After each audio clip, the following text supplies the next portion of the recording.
The day started like any other, but it was about to be anything but normal. The sun was just peeking over the horizon, casting a pale light through the window of a small, cluttered study. Books were strewn everywhere, and in the center of the room, a man sat at a desk, his eyes fixed on a thick, leather-bound volume. His name was Edwin H. Palmer, and he was about to dive into a world that would change everything he thought he knew. Edwin was a theologian, a scholar, a teacher, and a pastor. He had spent his life studying the Bible, trying to understand the deep, complex questions that had puzzled thinkers for centuries.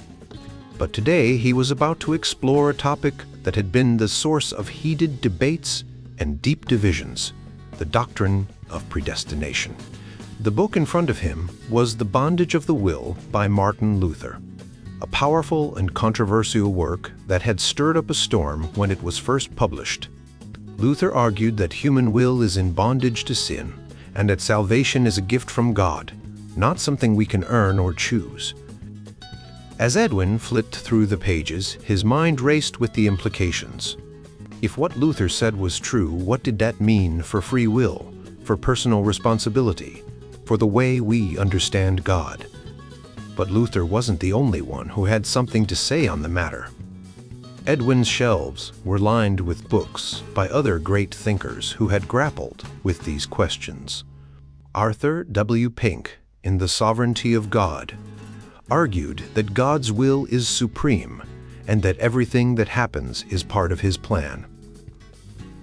R.C. Sproul, in Grace Unknown, explored the idea that God's grace is the only way we can be saved, and that this grace is given to those He has chosen.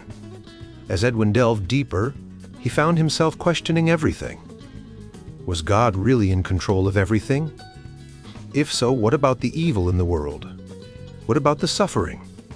And if God has already chosen who will be saved, what does that mean for those who are left behind?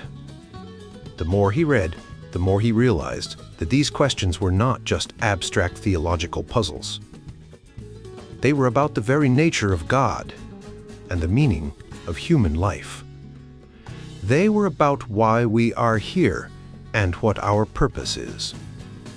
They were about the hope that we cling to in the face of a world that often seems cruel and unjust.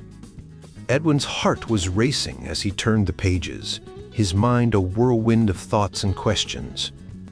He knew that the answers he was seeking would not come easily.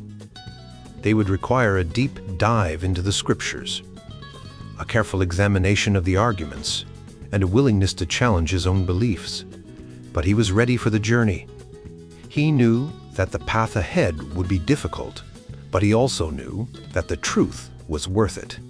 And so, with a deep breath, he began to read, determined to uncover the mysteries that had puzzled so many before him.